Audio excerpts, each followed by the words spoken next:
Hello everyone, नमस्कार। एक बार फिर से आप सभी का बहुत बहुत स्वागत है लोधा जी क्लासेस के बीए प्लेटफॉर्म पर। दोस्तों, बीए थर्ड ईयर में इकोनॉमी को लेकर के एक और मॉडल पेपर मैं आप लोगों के लिए लेकर आ चुका हूं। आज हम बात करेंगे वृद्धि एवं विकास का अर्थशास्त्र के मॉडल पेपर पर। जी हाँ दोस्तों, economics of growth and development, जो कि आपके बीए थर्ड ईयर का एक इकोनॉमी का महत्वपूर्ण सब्जेक्ट है। और महत्वपूर्ण सब्जेक्ट के जितने भी आईएमपी क्वेश्चंस हो सकते हैं, महत्वपूर्ण क्वेश्चन हो सकते हैं, उन सभी पर आज के इस छोटे से लेक्चर में हम डिस्कस करेंगे। मैं प्रारंभ में ही आप लोगों को बता दूं कि इस सेशन के माध्यम से मैं जो है आपको 15 क्वेश्चन दीर्घ प्रकृति के और 10 क्वेश्चन शॉर्ट टाइप के, है ना, लघु प्रकृति के देने वाला हूं। और ये सभी प्रश्न जो है आपके एग्जाम 2025 के लिए बहुत ज्यादा महत्वपूर्ण है। तो बिना समय गवाए चलिए करते हैं क्लास को शुरू। लेकिन क्लास को शुरू करें उससे पहले कुछ अनाउंसमेंट है आप लोगों के लिए, तो थोड़े से वो चर्चा उस पर भी हम कर लें ताकि आप लोगों का डाउट जो है वो पूरी तरह क्लियर हो जाए। चलिए दोस्तों, जो नए छात्र हैं, पहली बार सेशन को अटेंड कर रहे हैं, उनको मैं थोड़ा सा बताना चाहूंगा कि सिर्फ मॉडल पेपर ही नहीं बल्कि जो जितने भी सब्जेक्ट है हमारे द्वारा जो यूट्यूब पर पढ़ाए जा रहे हैं फ्री कोर्सेज के रूप में, बहुत सारे विषय आपको इसी चैनल की प्लेलिस्ट में मिल जाएंगे फ्री ऑफ कॉस्ट। आप उन सभी को डिटेल क्लासेस को देख सकते हो। ये सारे सब्जेक्ट आपको यहां पर फ्री ऑफ कॉस्ट देखने को मिल जाएंगे, ठीक है। और यहां नीचे टैगलाइन भी लिखी हुई है, 2025 तक मात्र जो है अभी ये सेशन आपके बिल्कुल फ्री है, कोई सब्सक्रिप्शन की आवश्यकता नहीं है, ठीक है ना। लेकिन उसके बाद में कुछ प्लान आप लोगों के लिए आ सकता है, कुछ चेंज हो सकता है 2026 से, लेकिन 2025 तक आपको टेंशन लेने की आवश्यकता नहीं है। सारे सब्जेक्ट आपको फ्री ऑफ कॉस्ट ही मिलने वाले, चाहे फिर वो बीए फर्स्ट का हो, सेकंड का हो या थर्ड ईयर का हो। अच्छा, इसके अलावा आज हम क्या क्या देखेंगे, मैं सारे डाउट आपको आज जो है ना ये 2-3 स्लाइड में पूरी तरह क्लियर करवा दूंगा ताकि किसी तरह का कोई डाउट ना रहे। ध्यान से सुन लीजिए, आपको आगे चल के कॉल करने की या मैसेज डालने की आवश्यकता नहीं पड़ेगी। सुनिए ध्यान से। दरअसल जो मॉडल पेपर मैं आपको आज दे रहा हूं, इसमें इसमें दोस्तों मैं आपको क्वेश्चन दूंगा। एक सेकंड। इसमें आपको 15+10 क्वेश्चन मिलने वाले हैं। 15+10 क्वेश्चन आपको मिलने वाले हैं इस सेशन के माध्यम से। इसमें 15 क्वेश्चन होंगे, 15 क्वेश्चन होंगे दीर्घ प्रकृति के और 10 क्वेश्चन होंगे शॉर्ट टाइप के, दैट मींस की लघु प्रकृति के, ठीक है ना। तो कुल मिलाकर के 25 क्वेश्चन मैं आपको आज के सेशन में देने वाला हूं। अब इसकी एक विशेष बात यह है कि जो मॉडल पेपर मैं आपको दे रहा हूं, जो आईएमपी क्वेश्चन दे रहा हूं, ये बिल्कुल फ्री है, कोई चार्जेस नहीं है, किसी प्रकार का कोई सब्सक्रिप्शन लेने की आवश्यकता नहीं है क्वेश्चनों तक, ठीक है। क्वेश्चनों तक आप ये क्वेश्चन ले सकते हैं और इनका आंसर आप कैसे निकालोगे विदाउट सब्सक्रिप्शन के, विदाउट आंसर शीट के, मैं ये भी आपको बताने वाला हूं। लेकिन इसके आगे बताऊं कि आप यदि इन सभी प्रश्नों की एक कस्टमाइज्ड, एक सिस्टमेटिक नोट्स यदि चाहते हैं कि आपको ये सारे प्रश्न एक ही नोट्स में आपको व्यवस्थित रूप से और एक आसान शब्दों के साथ में कस्टमाइज्ड रूप में मिल जाए, तो उसके लिए दोस्तों आपको एक छोटा सा सब्सक्रिप्शन पैक लेना होगा। और सब्सक्रिप्शन पैक होगा आपका ओनली 99 रुपए का। क्या होगा? 99 रुपए का। इसमें आपको जो इकोनॉमी का जो मॉडल पेपर में आपको डिस्कस करवा रहा हूं, economy of growth and development वाले सब्जेक्ट का, इसकी आंसर शीट आप मात्र 99 रुपए में परचेस कर सकते हो। कैसे परचेस करना है ये भी मैं आप लोगों को बताने वाला हूं।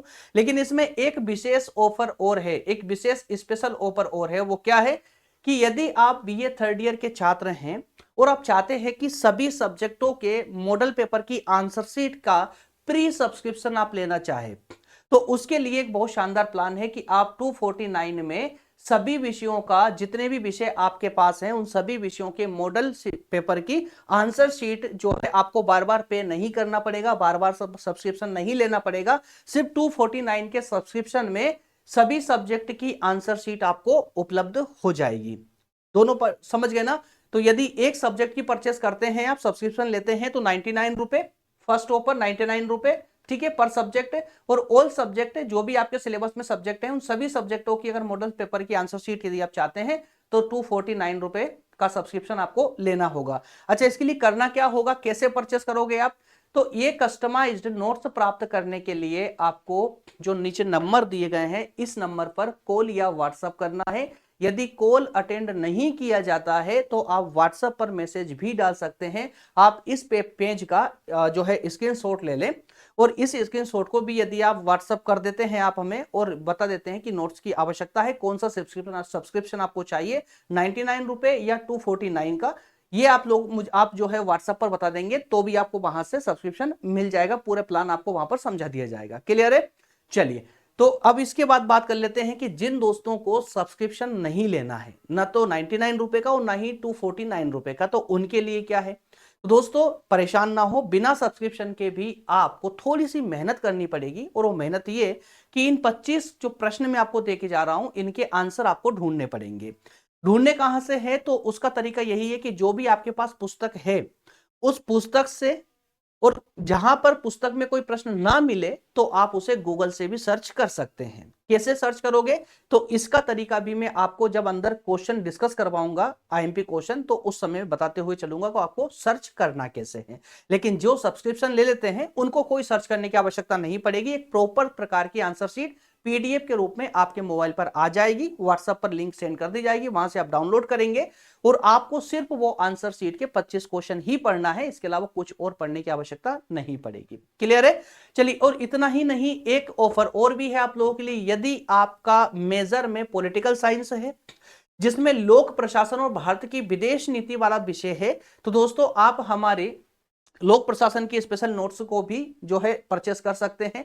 इसका प्राइस भी ओनली 99 रुपए ही है, 99 रुपए ही है ना। लगभग 90 पेजेस की 90 पेजेस की कंप्लीट एक नोट्स बनाई गई है आप लोगों के लिए, जहां पर जो कवरेज है उसका पूरा विस्तृत है, आसान भाषा में दी गई है और जितने भी करंट अफेयर या कहें कि अप टू डेट जो सामग्री है वो अप टू डेट है।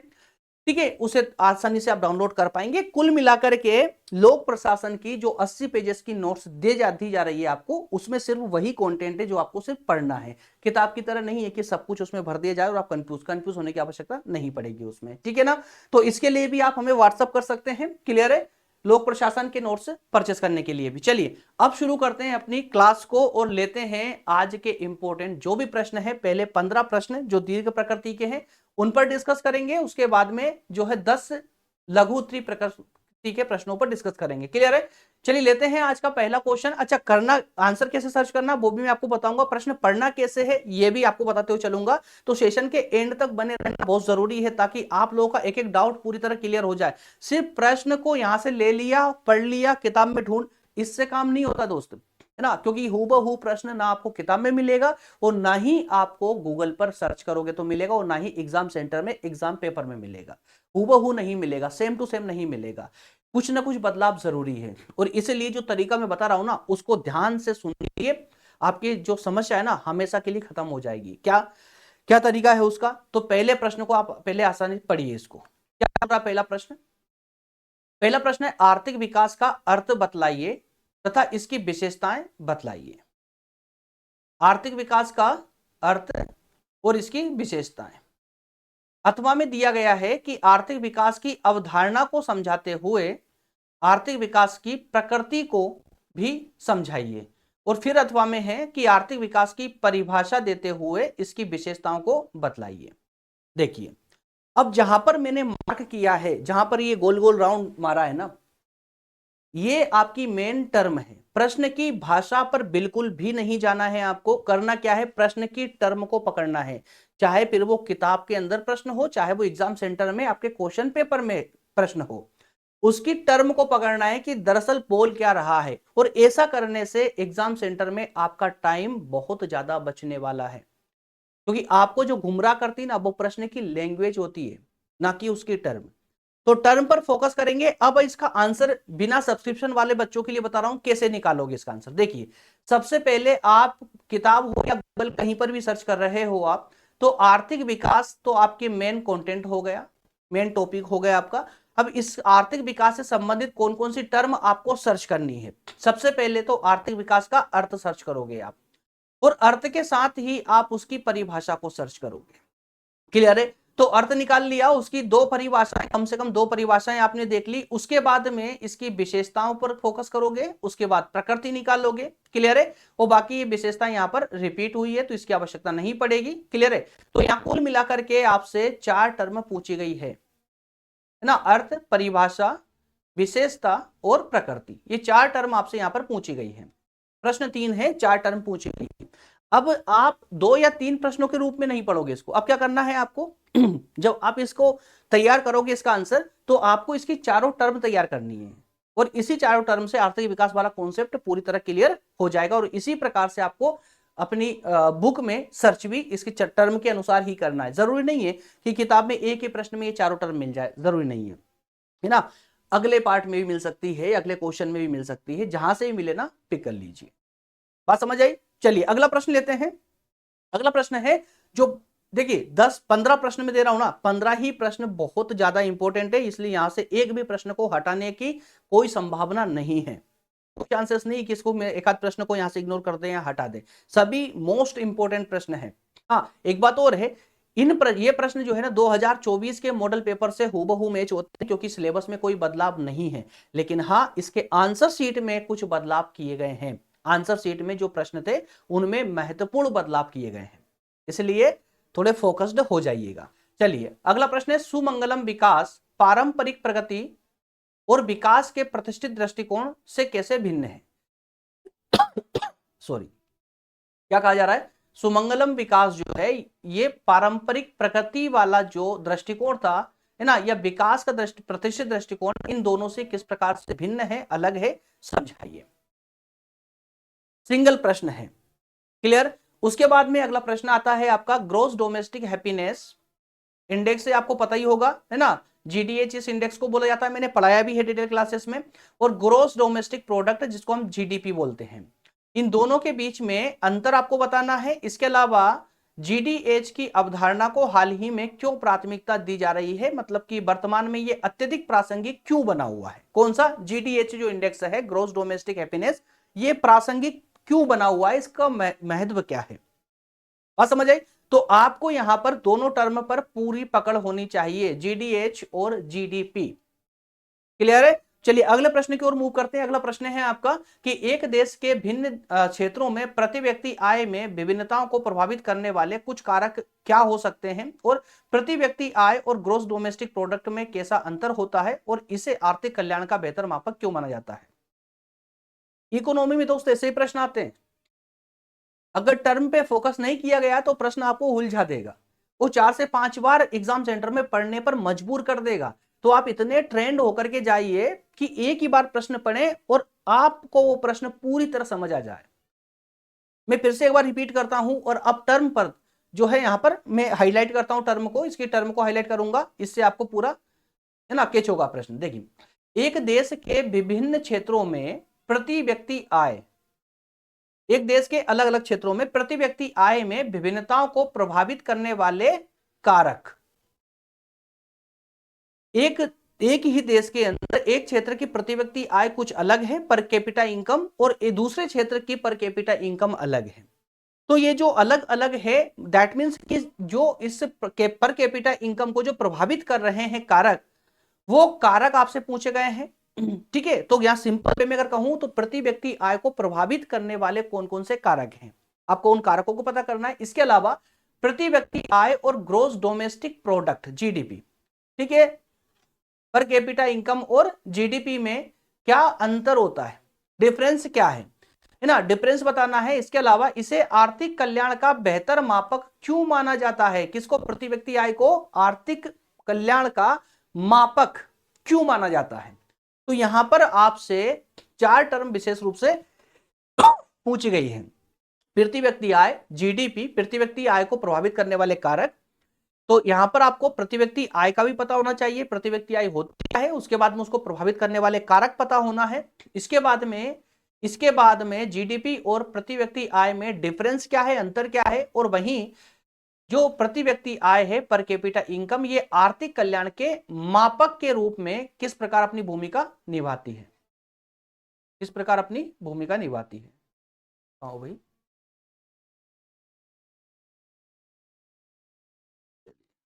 पता नहीं यार क्या। It's okay. चलिए अगले प्रश्न की ओर बढ़ते हैं। अगला प्रश्न है सेन का क्षमता दृष्टिकोण। ये सब पढ़ाए हुए हैं मैंने, डिटेल क्लासेस में पढ़ाए हुए हैं, है ना। आप चाहें तो वहां से भी आप इसको ले सकते हैं।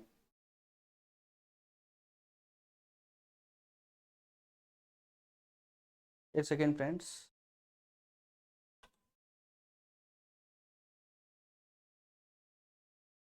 क्लास में कुछ थोड़ी प्रॉब्लम आ रही है, इसको चेक करना पड़ेगा।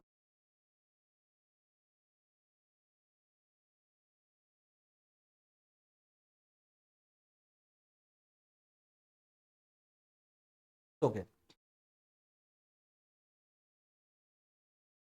चलिए सेन का क्षमता दृष्टिकोण, ठीक है। सेन का क्षमता दृष्टिकोण ये आपने बेसिकली पढ़ा होगा, अगर आपने इकोनॉमी को थोड़ा बहुत कभी खोल के भी देखा होगा ना थर्ड ईयर में, तो बिल्कुल पढ़ा होगा। इंपॉर्टेंट जो है ये सिद्धांत है सेन का, और इकोनॉमी पर विशेष रूप से कई सिद्धांत इन्होंने दिए हैं। तो यह परिपक्वता के पारंपरिक मापों से किस प्रकार से भिन्न है, जो पारंपरिक माप के जो प्रणालियां हैं, जो दृष्टिकोण हैं, उनसे किस प्रकार से अलग है।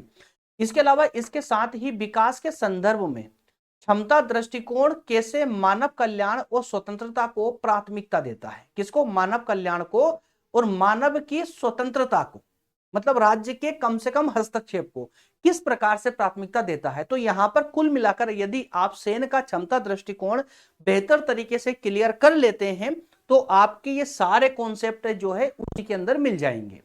क्लियर। इसके बाद प्रश्न नंबर 6 है कुजनेट्स के उल्टे यू वक्र की व्याख्या कीजिए। बहुत प्यार से समझाया, बिल्कुल जीरो से समझाया मैंने डिटेल क्लासेस में इस प्रश्न को भी। तो कुजनेट के उल्टे यू वक्र की व्याख्या कीजिए और इसका आर्थिक विकास के साथ क्या संबंध है बताइए।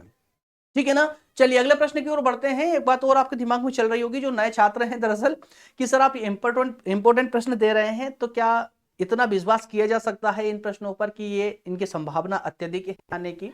तो मेरे प्यारे दोस्तों, मैं आज से नहीं बल्कि पिछले 5 सालों से मैं इसी प्लेटफॉर्म पर आप बीए वाले बच्चों को ट्रेन कर रहा हूं, और संभवतः पिछले 5 सालों से ही मैं आपको आईएमपी प्रश्न भी दे रहा हूं, और आप चाहें तो उनका बैकग्राउंड चेक कर सकते हैं। पिछले साल की जो भी मॉडल पेपर की जो क्लासेस है उनके डिस्क्रिप्शन में यदि आप जाते हैं या कमेंट सेक्शन में जाते हैं ना, तो आपको वहां पर कमेंट मिल जाएगी बच्चों की जिन्होंने मॉडल पेपर को फॉलो करके आंसर जो है एग्जाम दिया है और उन्हें जो अचीव किया है, कितने क्वेश्चन उनके सटीक रूप से भेटते हैं, है ना।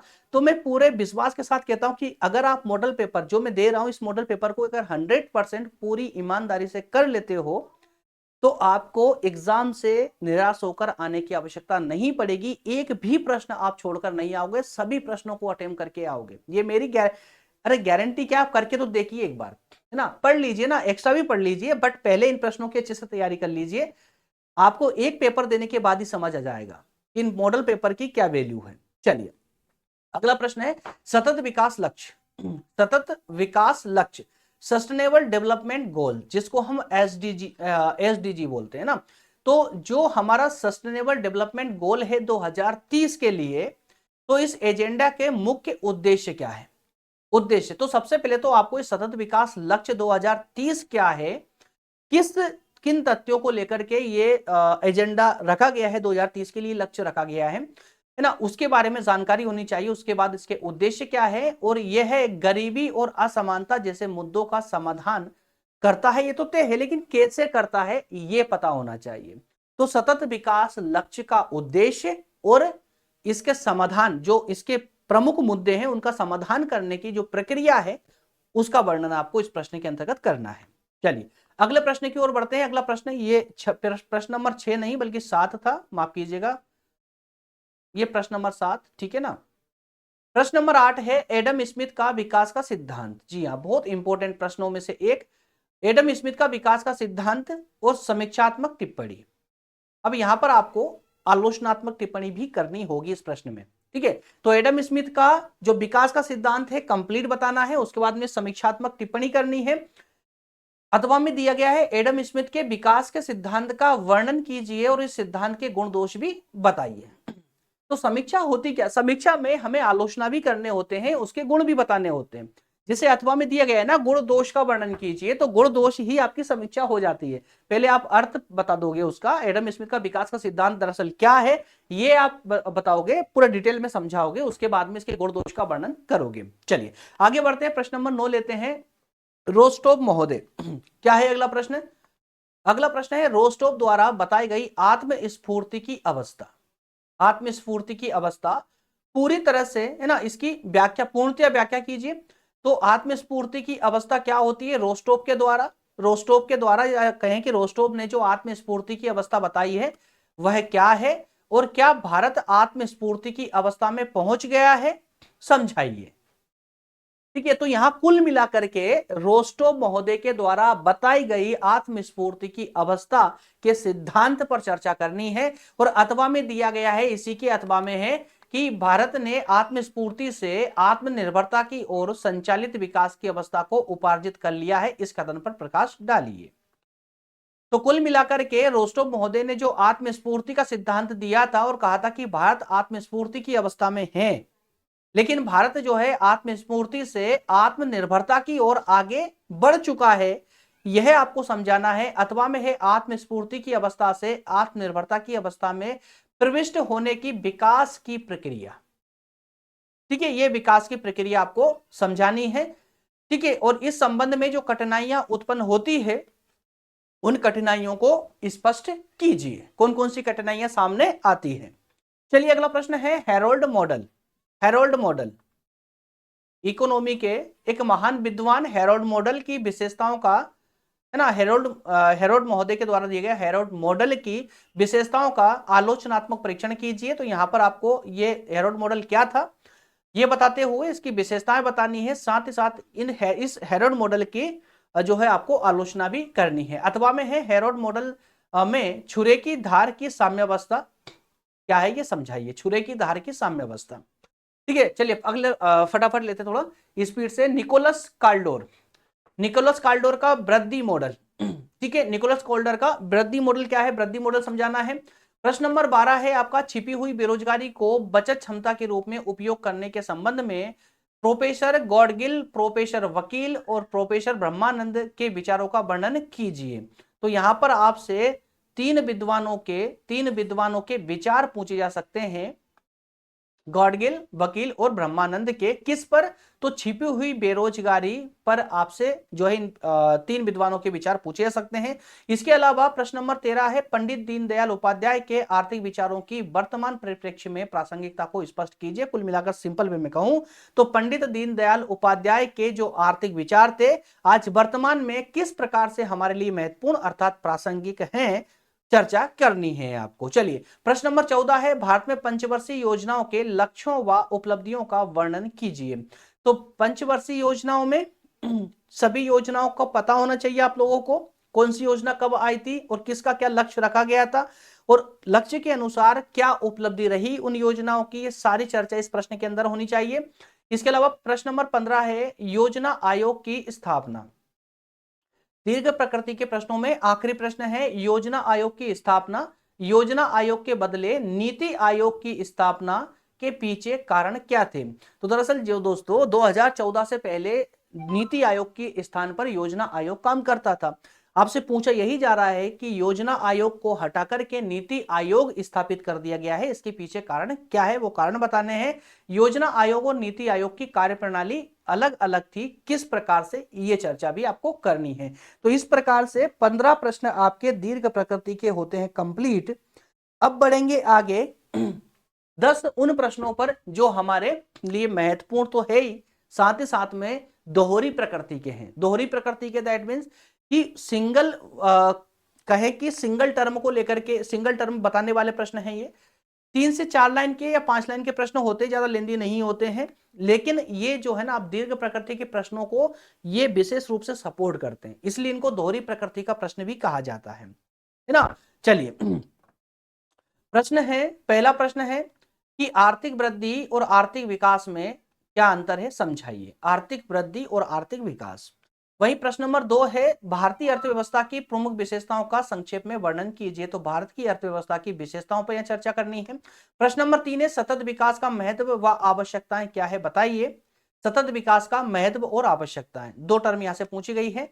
प्रश्न नंबर 4 है लिंग संबंधी विकास सूचकांक क्या होता है, ठीक है, और ये लिंग समानता के मापक के रूप में कैसे काम करता है, ये डिटेल में समझाना है। प्रश्न नंबर 5 है मानव गरीबी सूचकांक जिसे एचपीआई कहा जाता है ना, क्या है ये, इसे परंपरागत गरीबी के मापों से कैसे अलग किया जाता है। प्रश्न नंबर 6 शुम्पीटर के सिद्धांत की मुख्य बातें मतलब उसकी विशेषताएं बतानी है। प्रश्न नंबर 7 है विभिन्न देशों के संतुलित विकास के कारण बताइए। संतुलित विकास के कारण, अलग अलग देशों के संतुलित विकास के कारण। चलिए अगला प्रश्न है रॉबिन्सन मॉडल की मान्यताएं क्या है, रॉबिन्सन मॉडल की मान्यताएं बतानी है। प्रश्न नंबर 9 है सोलो मॉडल की हैरोल्ड डोमर मॉडल से तुलना कीजिए। तो यहाँ पर जो है सोलो मॉडल और हैरोल्ड डोमर मॉडल जो है ना, इन दोनों की तुलना करनी है, अंतर बताना है। इसके अलावा नीति आयोग कैसे राज्यों और अन्य हितधारकों के बीच में भागीदार और सहयोग को बढ़ावा देता है, स्पष्ट करें। तो इस प्रकार से 10 प्रश्न आपके ये लघु प्रकृति के हैं, ये भी आपको कस्टमाइज्ड नोट्स में अलग से प्रविष्टि दी जाएगी, अलग से बताए जाएंगे, ठीक है। तो यदि आप नोट्स लेते हैं, कस्टमाइज नोट्स लेते हैं, आंसर शीट लेते हैं, तो आंसर शीट में एक पार्ट होगा आपका दीर्घ प्रकृति के प्रश्नों का और दूसरा पार्ट होगा आपका लघु प्रकृति के प्रश्नों का, क्लियर है, जिसे आप आसानी से नीचे दिए गए नंबरों पर जो है व्हाट्सएप करके या कॉल करके प्राप्त कर सकते हैं। चलिए मिलेंगे अगले सेशन में। और हाँ, संभवतः हर नोट्स के जो है हर सब्जेक्ट के नोट्स आपके लिए तैयार किए जा रहे हैं। जो बच्चे शुरू से वीडियो को नहीं देख रहे हैं उनको मैं थोड़ा सा यहाँ पर दिखा देता हूँ। ये पेज आपका इसकी आंसर शीट के लिए सॉरी आंसर शीट के लिए IMP questions 2025 model paper question है ना, 15+10 क्वेश्चन पूरी तरह फ्री है, जिस पर मैं सेशन ले चुका हूं। ये सभी बच्चों के लिए है, यहां से आप प्रश्न जो है ले सकते हैं, डिस्क्रिप्शन में जाकर के नोट्स भी डाउनलोड कर सकते हैं इन प्रश्नों की। इसके अलावा यदि आप इन सभी प्रश्नों को एक ही स्थान पर एक उत्तर पुस्तिका आंसर शीट के रूप में चाहते हैं तो आपको जो है ये एक कस्टमाइज्ड आंसर शीट है, इसे आपको सब्सक्रिप्शन के माध्यम से लेना पड़ेगा। 99 रुपए में पर सब्जेक्ट, मतलब एक सब्जेक्ट की आंसर शीट आप प्राप्त कर सकते हैं। और यदि आप चाहते हैं सभी सब्जेक्टों की आंसर शीट लेना तो उसके लिए आपको इसका जो सेकंड सब्सक्रिप्शन का पॉइंट है, मतलब कि 249 का इस पर सब्सक्रिप्शन लेना पड़ेगा, 249 का, ठीक क्लियर है। लेंगे कैसे आप लोग, तो इसके लिए आपको जो है नीचे इस जो नंबर दिए गए हैं इस पर आपको कॉल या व्हाट्सएप करनी है। चलिए इसके अलावा लोक प्रशासन की विशेष नोट्स है जिसे आप ले सकते हैं। इसका प्राइस भी ना के बराबर ही रखा गया है, लगभग 90 पेज की ये बुक है, कंप्लीट बुक है पीडीएफ के रूप में, 99 रुपए ओनली प्राइस है इसकी, कस्टमाइज्ड है ना।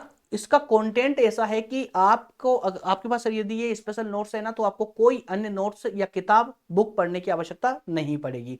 सभी सामग्री जितनी भी लोक प्रशासन संबंधित हो सकती है वो संपूर्ण सामग्री इस 90 पेज की पीडीएफ बुक में अवेलेबल है।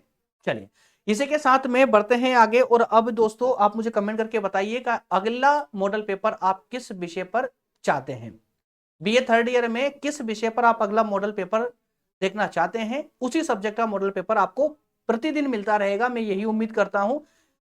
चलिए मिलेंगे अगले सेशन में, बहुत बहुत धन्यवाद, थैंक यू सो मच।